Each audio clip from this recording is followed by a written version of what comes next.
እንዴት ከኃጢአት ልውጣ?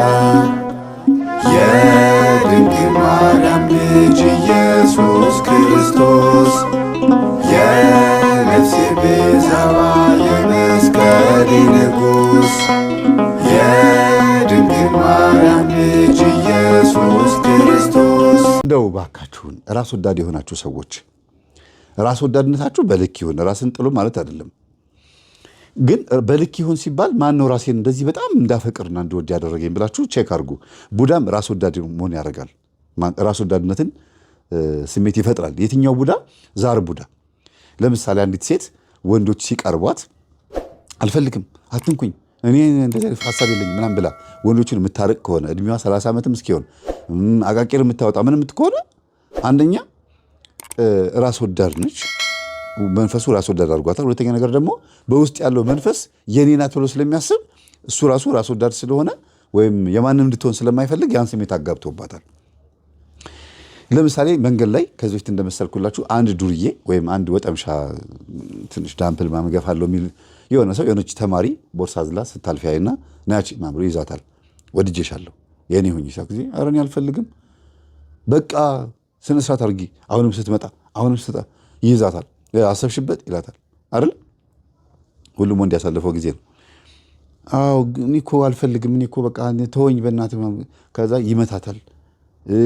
ስርዓት ያዥ ነግሬሻለሁ፣ በግድ ሻይ ቡና ይላታል። ጉልበቱ ተጠቅሞ እሷን ፈርታ ከእሱ ጋር በቃ ሻይ ቡና ትላለች፣ ደስ ይበለው ብላ፣ ወይም ደግሞ በዘዴ ልታመልጥ ፈልጋ ምናምን ልትቀርበው ትችላለች። አሁን ይሄ ፍቅር ነው የሚባለው ወይስ ራስ ወዳድነት ነው? ራሱን ስለሚወዳድ ልጅቷ የእሱ እንድትሆን የሚፈልገው? ይሄ ሰው ራስ ወዳድ ባይሆን ኖሮ ልጅቷን ይመታት ነበር? የሚያፈቅራት ከሆነ እኮ አይነካትም። እንዲያውም ሲያገኛት ይርበተበታል። መርበትበት ስላችሁ በቃ ቃላት እስኪጠፋበት ድረስ ምናምን ያ ወንድነቱ ይከደዋል። የታሸ ምን እያለ ምናምን ትንሽ ሰላም ነሽ ፍቅሩን ራሱ በትክክል መግለጽ አይችልም። ፍቅር ማለት ፍቅረ ቢጽ እንደዚህ ነው ባህሪው ብዬ አስባለሁ። ፍቅረ ቢጽ ወይም የጓደኛ ፍቅር፣ የጾታ ፍቅር ግን ራስ ወዳድነት ከዚህ ይብሳል። ደግሞ አሁን ካልኳችሁ ምሳሌ ይብሳል። ለቅሶ ቤት ወይ የሆነ ሀዘን ወይ የሆነ ቦታ ላይ ችግር ውስጥ ሆኖ እንኳን በዛ ውስጥ ተጠቃሚ ለመሆን ጥረት የሚያደርጉ ሰዎች አሉ። ገና የሚያለቅሱት ሰዎች ለቅሷቸውን ሳይጨርሱ ስለ ውርስ ማሰብ ራስ ወዳድነት ነው። ገና እንባቸው የሞተው ሰው አይኑ ሳይፈርስ ይባላል። በ12 ቀኑ ነው የሚፈርሰው የሞተ ሰውና ገና አይኑ ሳይፈርስ ይሄ ጭቅጭቅ ይነሳ ይባባላሉ። በቃ የሞተማ ሞተ፣ እኛንን በህይወት ያለነው የምንጎዳው እየተባለ ጥቅመኝነት ውስጥ ይገባሉ። እርስ በርስ ችግር ውስጥ ይገባሉ። ይሄ ራስ ወዳድነት ይባላል። ቀጥሎ ደግሞ ሌላው ከባዱ ራስ ወዳድነት ምንድነው? ለሰው ደንታ የሌላቸው ሆነው ለልጆቻቸውም ደግሞ የሚያስቡ። የጎረቤት ልጅ ፍርጥ ቢል ምንም አይመስላቸውም። ኮንዶሚኒየም ቦታ ላይ የሚኖሩ ሰዎች ጎረቤት ላይ ባልና ሚስት ቢጣሉ ቢደባደቡ ምን ቢሉ ጸጥ፣ በራቸውን ዘግተው ቁጭ፣ መስኮት ከፍተው ምናምን እንደዚህ ብሎ ማየት፣ እኔ ቤት እስካልመጣ ድረስ አይነት ነገር። ድንኳኑ እየተንፏቀቀ ካልመጣ ሀዘን አይገባንም እንደሚባለው ማለት ነው።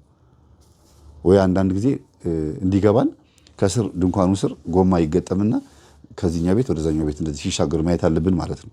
ሀዘን ምን እንደሆነ እኛ ቤት ካልመጣ አይገባንም። እና ራስ ወዳድ የሆኑ ሰዎች ባህሪያቸው ምን እንደሆነ እንደሚመስል እየነገርኳቸው አይደለም። በውስጥ ያለው መንፈስ እንዴት አይነት ባህሪ እንዲኖረን እንዴት አይነት ጸባይ እንዲኖረን እያደረገ እንደሆነ እንድትረዱ ነው የምፈልገው። እና ይህ የቡዳ መንፈስ ሁሉ ነገሯ የኔ ነው ብሎ ካሰበ ወይም ሁሉ ነገሩ የኔ ነው ብላ ካሰበች ወንዱ ላይ ያለችው ሴት ዛር የቀረበችውን ሴት በሙሉ የሚቀርበው የሚነካውን ነገር በሙሉ ታበላሻለች። እና ፊቱን ጥሩ ስሜት እንዳይኖረው፣ ፊቷም ጥሩ ስሜት ባሏ ከውጭ ሲመጣ በጥሩ ፊት እንዳትቀበለው፣ በቃ አንቺ ገንዘብ ካልሰጠውሽ ፊትሽ ፈገግ አይልም ማለት ነው ምናምን ይላል። በቃ ሲሰጣት ምናምን ፈገግ ትላለች ከጥቅም አንጻር። እና ብዙ ጊዜ መንፈሱ ሴቶችን ጥቅመኛ እንደሆኑ ጎልዲገር እንደሆኑ አድርጎ እንዲታሰብ ያደርጋል። ይሄ በቡዳ ነው። በመተት ከሆነ ደግሞ ሰዎች ያው ሰላቢ መንፈስ ይልካሉ፣ አጥፊ መንፈስ ይልካሉ። ሁለት አይነት ሰላቢ ነው። የሚያጠፋ አለ፣ ያላችሁን ደግሞ ቀምቶ ደግሞ ተጠቃሚ የሚሆን ደግሞ ሰላቢ አለና መንፈሱ እናንተ ላይ ሲላክ ንፉግ የሆነ መንፈስ ይላካል። ለምሳሌ ሰውየው ይበደራችሁና ወይም ሰላቢ መንፈስ ይልክባችሁና ግን የሱ ማንነት የሱ ጸባይ ወደ እናንተ ጋር በመንፈሱ አማካኝነት ይመጣል።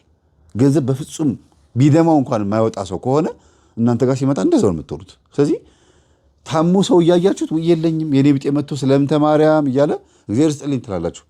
ገብታችሁ መስጠት እየቻላችሁ ተነስቶ ሄዶ እንጀራ ቆርሶ መስጠት እየተቻለ ታካችነትም ድርቅናም ግትርነትም በቃ የለም አትሰማም እንዴ ምናምን እንደዚህ መልሳችን ይሄ ነው የሚሆነው።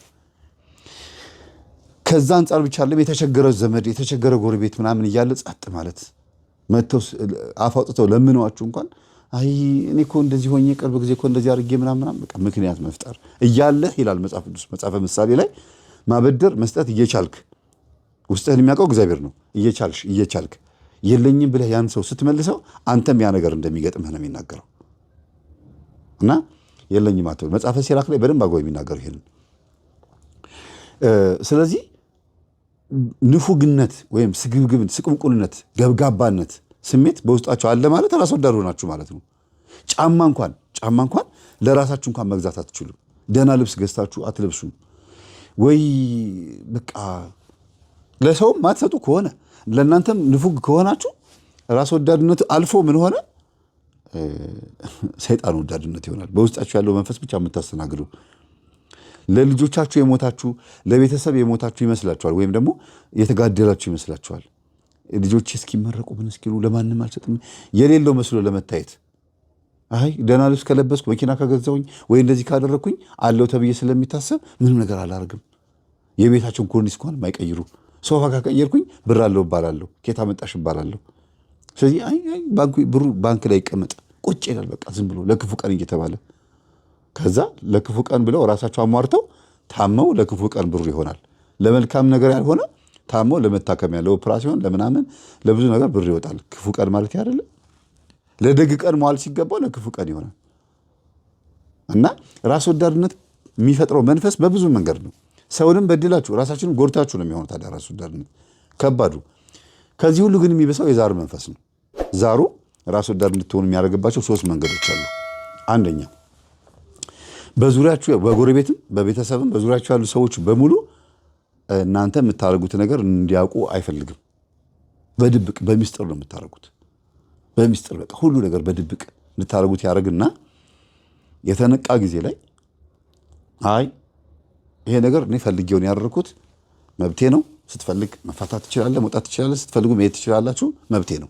ድርቅ በድብቅ ስታደርጉት የነበረውን ነገር ሰው ሲያውቅባችሁ ሲደርስባችሁ ይሄ ይቅርታ ብሎ ሰውን የማካፈል የምናምን ነገር ሳይሆን በቃ ደግ አደረኩ ብሎ በዛው ድርቅ ማለት ልክ ቀን መጀመሪያ ራሷን ትወዳለች ህይወት እንዲጥማት ወይም ደግሞ ህይወት አዲስ ህይወት እንድታይ ተብሎ የተላከው መንፈስ የሚሰራውን ስራ በዛው እንድታዩት ነው የፈለጉትና ይሄ ዛር መንፈስ ከመጀመሪያው ጊዜ ጀምሮ መሽቁቅ እንድትሆኑ ነው የሚፈልገው። መሽቁቅ ማለት ነው ሁሉ ነገር በቃ በድብቅ ሁሉ ነገር አትናገሩ። የኔ ብላችሁ የምትይዙት ነገር አለ ማለት ነው። ጥሩ እኮ ነው እንደዛ መሆኑ፣ ግን ለምን ለመልካም ነገር አይሆንም? ለተንኮል ለምን ይሆናል? ለተንኮል ለምን? እና እንደዚህ አይነት አንደኛው ይሄ ነው የዛር መንፈስ ራስ ወዳድ እንድትሆኑ ከሚያደርግበት ነገር ውስጥ አንዱ። ሁለተኛ በእህል ጉዳይ ነው። በምግብ በእህል ጉዳይ ነው ማለት ባላቸው የሚሰጣቸው ገንዘብ የሚሆን ሚስታቸው የምትሰጣቸውን ገንዘብም ሊሆን ይችላል። ልጆቹም እናትና አባት የሚሰጣቸውም ሊሆን ይችላል። ግን ከየትም ይምጣ ገንዘቡ ለራሳቸው ሲሆን ክሽን አድርገው ወጥ ምናምን መስራት ይችሉበታል። አጣፍጠው ይሰራሉ። እኔማ ሽሮ አልበላም ተቸግሬም ቢሆን ይላሉ። አጣፍጠው በር ዘግተው ተደብቀው ሽሮም ከሆነ ከጠፋ በቅቤ ቆንጆ አድርገው ይሰራሉ። ወርቅ ያስቀምጣሉ፣ ይደብቃሉ። ማለት ጥሩ እኮ ነው እንደዚህ ማስቀመጣቸው። ግን መቼም ቢሆን እንዲታወቅ አይፈልጉም። መቼም ቢሆን በዓለም ጭምር ልጆችም ጭምር ልብስም ሲገዙ ማንም እንዲነካባቸው አይፈልጉም። በቃ እዛ ቦታ ላይ ማንም እንዲደርስባቸው አይፈልጉም። እጥር ነው የሚያደርጉት። በየትኛውም አይነት ቦታ በአመጋገብም ይሁን በአለባበስ በየትኛውም አይነት ቦታ የሚያደርጉትን ነገር ሰው እንዲነካባቸው አይፈልጉም። አውቆባቸውም ቅድም መጀመሪያ እንደነገርኳችሁ አውቆባቸውም ይሁን ሳያውቅባቸው ግን ሰውነታቸውን አይጎዱም። ሲርባቸው ካስቀመጡት ላይ ላጥ አድርገው ይበላሉ። ያቺን ራስ ወዳድነታቸውን በጣም ነው የሚንከባከቧት። በጣም እና መቋጠር መቼም ቢሆን ለማንም የማያሳዩት ነገር ማስቀመጥ፣ ይሄ ሁለተኛው ነው። ግን እንዴት እንደሚጠፋ ደግሞ በኋላ እነግራችኋለሁ። እንዴት እንደሚጠፋ ይሄንን አጠራቅሞ መንፈሱ እንዴት እንደሚነጥቃቸው ማለት ነው። አንዳንድ ሽማግሌዎች አይታችኋል። ብዙ ብር አስቀምጠው ወትፈው ዘመኑ ያለፈበት ብር ሁሉ ሲሞቱ ትራሳቸው ስር ተገኘ ይባላል። ፍራሻቸው ስር ተገኘ፣ ቀብረውት የሆነ ግድግዳ ስር ተወትፎ ምናምን ተገኘ የሚባለው እንደዚህ አይነት ሰዎች ናቸው። ስንት መብላት፣ መጠጣት፣ መሻሻል እየቻሉ የተሻለ ህይወት መኖር እየቻሉ ጎረቤት መርዳት፣ ሰው መርዳት እየቻሉ እነሱም ሳይጠቀሙበት ብሩም ዘመኑ አልፎ ብር እንደተቀየረ እንኳን አያውቁም። ቢያውቁም እንኳን ገንዘቡን አውጥተው እንዳይሰጡ በዛው በስብሶ ምን ብሎ ይቀራል። እና ይሄ ሁለተኛ። ሶስተኛ ግን ራስ ወዳድ የሚባሉ ሰዎች ከሰው ደግሞ ይዘርፋሉ። መዝረፍ ስላችሁ ቀላል መዝረፍ አይደለም። የእነሱ እንዲነካ አይፈልጉም። የሰው ግን ሲሰበስቡ አደገኛ ናቸው። ሁልጊዜ የለኝም ነው። የለኝም ብቻ አይደለም፣ በተገኘው አጋጣሚ ሁሉ ነገር የእነሱ ቢሆን ደስ ይላቸዋል። እና ሴት ከሆነች ለምሳሌ ከባሏ የምትቀበለው ገንዘብ ካለ ባገኘችው አጋጣሚ ሁሉንም የተሰጣትን ገንዘብ ለምትፈልገው ነገር አታውለውም፣ ለሚያስፈልገው ነገር አታውለውም። ሰብ አድርጋ ከዛ ላይ ቁጭ የምታደርገው ገንዘብ ይኖራታል ከተሰጣት ብር ላይ። እና የራሳቸው የሆነውን ንብረት እንዳለ ሆኖ የሰው ነገር ያምራቸዋል፣ የሰው ንብረት ያምራቸዋል። ራስ ወዳድ ሰዎች እንደዚህ ናቸው። ካስቀምጡት ገንዘብ ላይ አንስተው እገሌ ስለገዛ እኔም ይሄን ነገር ገዛለሁም አይሉም። ራስ ወዳድ ሰው ብዙ ጊዜ ከጓደኛው ጋር ኮምፒቲሽን አይገባም። ይሄ እሱ ቤት እንደገዛ እኔም ልግዛ፣ እሱ መኪና እንደገዛ እኔም ልግዛ፣ እኔ እሱ ቤት እንደዚህ ለውጥ እንዳመጣ እኔ ላውጥ አይልም። ራስ ወዳድ ሰው ካደረገ እንዳለው ስለሚታወቅበት ወይም ገንዘብ እንዳለው ስለሚታወቅበት ስጠኝም እንዳይባል እንዳትባልም ሊሆን ይችላል። ብቻ በአጠቃላይ ጥያቄ እንዳይመጣባቸው ሁልጊዜ ተረጂ ሆነው የሚኖሩ ሰዎችም አሉ። ሁልጊዜ በቃ ሲሰጡ እግዚአብሔር ይስጥልኝ አመሰግናለሁ ይቀበላሉ። ያ ሰጪ የነበረው ሰው የሆነ ጊዜ ላይ ድሃ ሲሆን ተቀባይ የነበሩት ሀብታም ሆነው የሚገኙበት ጊዜ አለ። ራስ ወዳድነታቸው ውስጥ አንዳንድ ጊዜ ከበርቴ የሚያደርጋቸው አራጣ ማበደር ቢጀምሩም አሉ። አራጣ ያበድራሉ። እንደዚህ በድብቅ አለኝ ብለው አይናገሩም፣ ግን በድብቅ በጣም ብዙ ስራ ይሰራሉ። እና ዘርዝሬ መናገሩ ብዙ ማስፈላጊ አይደለም፣ ግን ራስ ወዳድነትን ስሜት እናንተ ውስጥም ተጋሩት። እንዴት አይታችሁታል ይሄን ነገር?